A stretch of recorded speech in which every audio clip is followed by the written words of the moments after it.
અમદાવાદ જિલ્લાના સાણંદ તાલુકામાં કલાણા ગામમાં નજીવી બાબતે થયેલી તકરારે હિંસક સ્વરૂપ ધારણ કરતા સમગ્ર પંથકમાં ચકચાર મચી છે.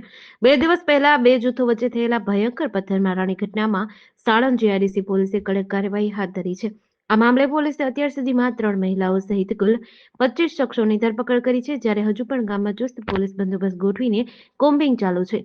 અમદાવાદ જિલ્લાના સાણંદ નજીક આવેલા કલાણા ગામમાં 29 ડિસેમ્બરે થયેલી જૂથ અથડામણને મામલે સાણંદ જીઆઈડીસી પોલીસે 25 આરોપીની ધરપકડ કરી છે.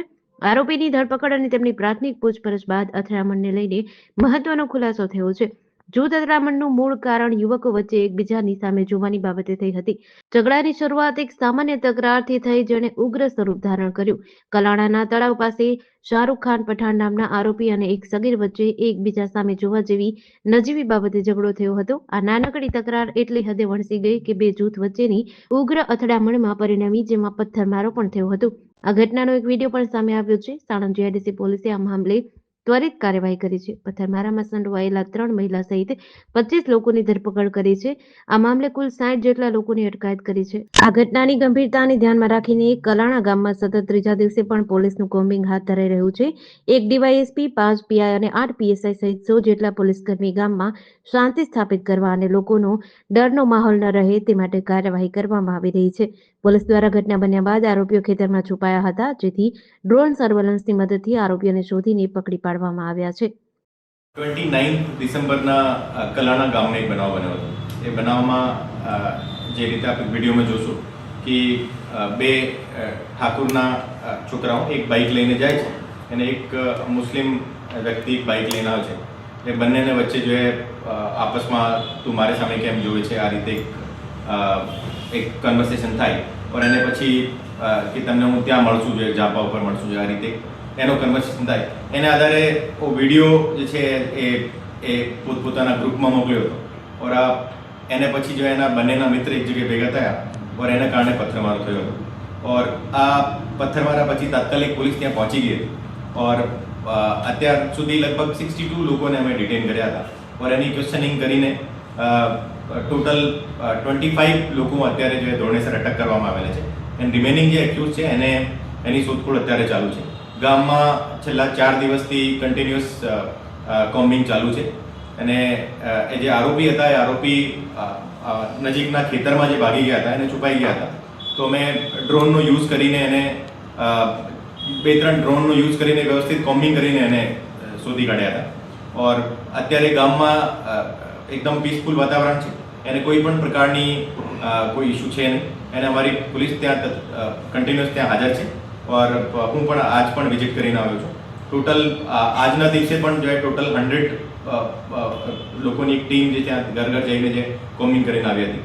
ઓર જે પણ આરોપી અત્યારે પકડવાના બાકી છે એને બહુ વહેલા અમે પકડી લઈશું. ઓર ગામમાં આ રીતે ફરીથી બનાવ ન બને આ પ્રકારની પણ તજવીજ અત્યારે ચાલુ છે. હું સૌથી પહેલાં તો આપને મારફત કહેવા માગું છું કે કોઈ પણ ઇન્ફોર્મેશન ચાહે આ પત્રકાર હોય યા આમ જનતા હોય, કોઈ પણ ઇન્ફોર્મેશન વેરીફાઈ કર્યા વગર આ સોશિયલ મીડિયા ઉપર યા યુટ્યુબ ઉપર ચડાવતા વખતે પહેલી વિચારવું જોઈએ કે આ અફવાને કારણે જો આખા જિલ્લા અને આખા રાજ્યનો માહોલ ખરાબ થાય. અને ખરેખર જે તમે આ રીતે જોયું તો કે 2-3 છોકરાઓનો એક ઝઘડો હતો અને આ છોકરાઓનો ઝઘડો જો એની ફેમિલીને કારણે જો બે જૂથમાં પથ્થરમારામાં બદલ્યો હતો. એમાં કોઈ બીજો કોઈ એંગલ નથી. અને આજે જે પણ અફવાઓ ફેલાવતો હોય એને અત્યારે પણ નોટિસ પાઠવવામાં આવેલા છે.